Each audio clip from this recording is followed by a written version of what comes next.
Yo, it's Kevin, and this is how I mod my MP5s. I'll guide you exactly through the modding process, give you a breakdown of the cost, and close off with a comparison between recoil patterns for two different MP5 builds. My own lightly modded setup and the fully decked out best in slot setup that you can run at level 2 traders. I've had a comment from FreeSpy443 on my Twitter and he had a really nice suggestion. He wanted to see a follow-up video for the best level 1 traders loadout, which was all about the stock MP5, and this time see a more intermediate setup. He also asked me to compare it to the PP19, but regardless of how you mod that weapon, it will still fall behind in terms of performance compared to the MP5. Mainly because of its fire rate, which you cannot improve by modding. Sure, it will be cheaper, but in my opinion it's not worth using, especially not modding. The MP5 is overall just a much better choice.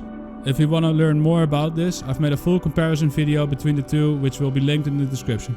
Considering all of this, I will not be covering the PP19 in depth in this video.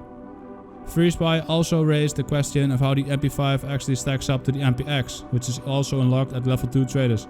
And what would be a good level 2 traders budget loadout, much like the one I made for level 1. But to keep things a bit more manageable for myself and also allow myself some more time to do some more tests, we'll have to go in depth into those topics in future videos. Stay tuned for those. So this time we are going to revisit the MP5, but with level 2 traders. Once you unlock level 2 traders, you'll have plenty of options to start modding this weapon. Think suppressors, foregrips and optics. First off, my own personal setup for the MP5, which I'm still currently running at level 30 PMC. I guess when you start using this weapon, it can be very hard to say goodbye. My setup is a quick to build, simple yet very effective suppressed MP5 with an optic. To build it, we'll need the following from our shopping list. The stock MP5 from Peacekeeper level 1 for about 40k rubles. This will of course be our base. Buy the MFI HK mount from Peacekeeper level 2 for about 9k rubles. We'll use this to mount our optic on later. I also picked up the Walter MRS reflex sight, which cost about 25k rubles. This is personal preference though.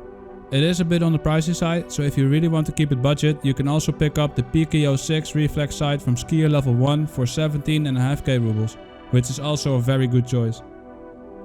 Next, visit the mechanic. From him we'll need two items. The free lock threaded adapter for 3k rubles. This is the exact same adapter that came with our stock MP5, but this one will allow us to mount a suppressor on the barrel.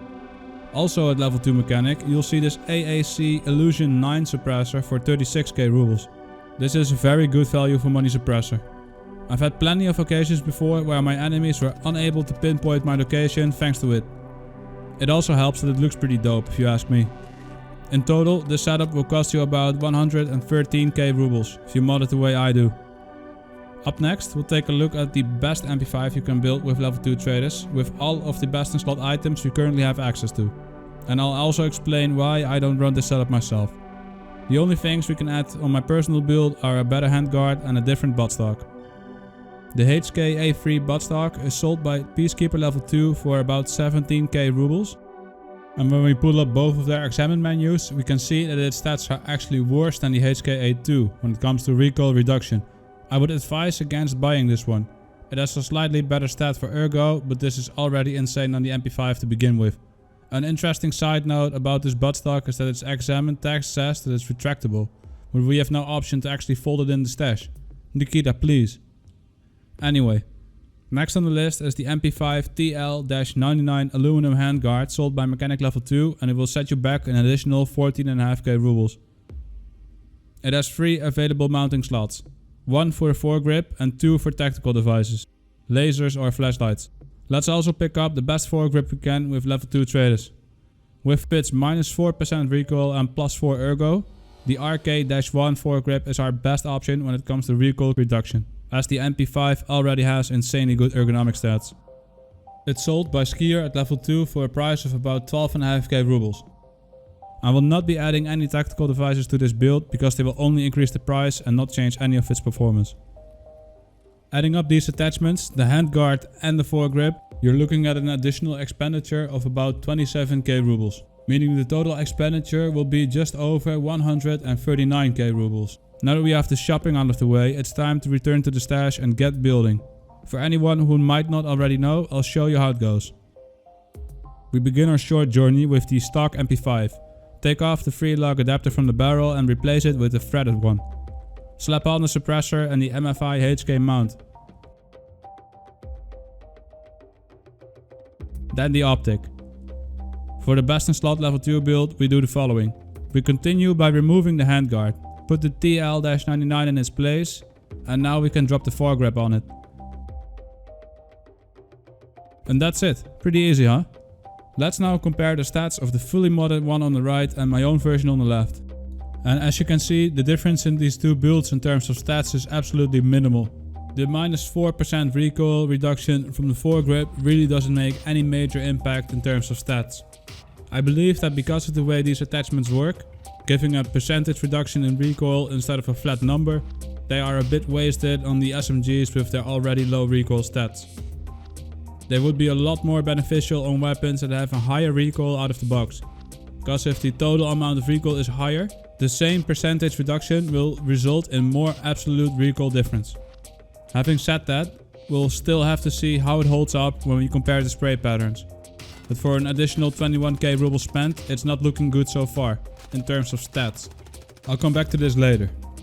First, let's get started with the recoil testing. I'll show you a couple of volleys from my own setup and then the foregrip setup, and talk about what we notice. Then I'll show you my skill levels and come back at what I was going to get back at before moving on with the rest of the testing.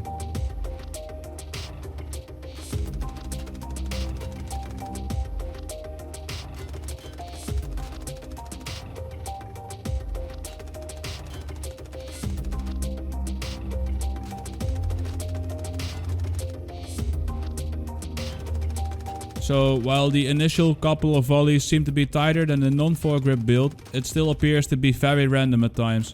And honestly, I cannot really tell the difference between the two patterns, foregrip or no foregrip. Before I show you the rest of the recoil testing I did, let me show you what my skill levels are at the time of testing. This should not make any difference between the weapons themselves, but it's still something I think I should show off.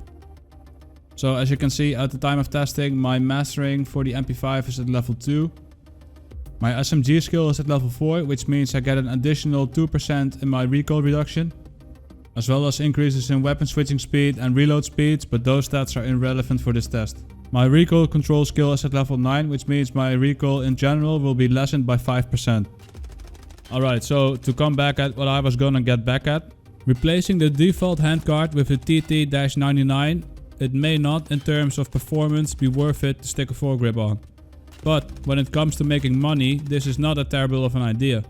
You can save 3 spaces in total when you are looting in raid, and find lasers, flashlights or grips. Just slap them on the MP5. Those kind of attachments usually sell for quite a good price at the traders. So if you're looking to make some extra money and min-max your inventory a bit more, this may be worth looking into. I have to admit that before I made this video, I kinda disregarded the whole foregrip on the MP5 because of its lackluster performance increase for the money. But switching perspective and realizing you basically give yourself a +3 on the inventory, when running the handguard at least, makes this interesting for me to try out sometime. Alright, so if you're still watching, please consider leaving a like on the video and subscribe to the channel if you're new around here. What do you think about the MP5 foregrip? Do you think it makes a notable difference? Or do you think that the best approach would be to just run the handguard for the extra looting space? Feel free to leave your thoughts in the comments. Before I sign off, I wanted to give special thanks to everyone for all of the support on the channel lately. It's been awesome to see all the enthusiasm, feedback and great suggestions. Thank you all. I try to improve every day and take all of your input seriously. So if you have anything to add, please keep it coming. That's been it for me. I'm gonna leave you with the rest of the recoil testing in case you're interested. Chickabiki and Dickie Needles.